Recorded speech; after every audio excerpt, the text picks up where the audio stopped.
Hello guys, welcome back to my channel. Mamata blog অনেক স্বাগত আর ভালোবাসা জানিয়ে আজ একটা নতুন ব্লগ তোমাদের সঙ্গে নিয়ে এসেছি। একটা নতুন ব্লগ মানে একদমই নতুন। আমি এরকম মানে ব্লগ করি, রান্নাবান্না করি, কাজকর্ম করি, কিন্তু আজকে আমি তোমাদেরকে ব্লগে নাচ দেখাবো। রিলস তো শ্যুট করি, কিন্তু সেগুলো যারা দেখে তারা দেখে, কিন্তু আজকে আমি ডান্স শেখাবো।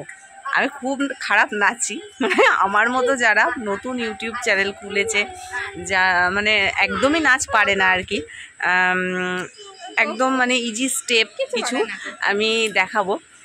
তোমরা অবশ্যই যারা মানে ভালো নাচ পারো তারা ভুলেও এই ভিডিওটা দেখো না, তাহলে তোমাদের হাসি পাবে আমার নাচ দেখে, আর আমার মানে নিজেরও খুব খারাপ লাগবে।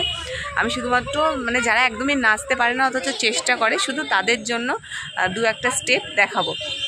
তো চলো আমি কিভাবে নাচ করি সেটাই তোমাদেরকে দেখাবো। টুকটুক একটুখানি ক্যামেরাটা ধরবা, আমি চলো কয়েকটা স্টেপ তোমাদের দেখাই কিভাবে আমি নাচ করি। ভিডিওটা ও স্টার্ট করে দিয়েছে।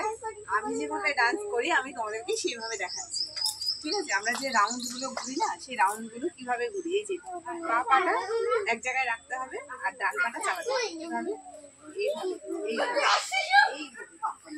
এরকম ভাবে, ঠিক আছে? তো এটা একটা স্টেপ গেল। তারপরে এই যে এই স্টেপগুলো হয়, এই স্টেপগুলো অনেকে বুঝতে পারে না। ওই বা পাটা আবার এক জায়গায় রেখে ডান পাটা দিয়ে এইভাবে, আবার ডান পাটা বা পায়ের কাছে নিয়ে এসে বা পাটা দিয়ে এইভাবে। তো এটা একটা স্টেপ গেল। তারপরে এই যে ডান পায়ের সঙ্গে ডান হাত মারা, বা পায়ের সঙ্গে বা হাত মারা, আমি জানি এই স্টেপগুলো সবাই জানে, তাও যাদের মানে প্রয়োজন তারা অবশ্যই স্টেপগুলো দেখতে পারে। তারপরে আরও স্টেপ আছে, এই যে এইভাবে এইভাবে পা ছোটে, মানে সেটা ডান পাটা এইভাবে ফেলে বা পাটা ছুটে দিতে হবে। তো আজকের মতো এইটুকুই। আর যদি ভিডিওটা ভালো লাগে অবশ্যই লাইক শেয়ার কমেন্ট করো, আর যদি ভালো না লাগে তাহলে স্কিপ করে দিও। চলো টাটা।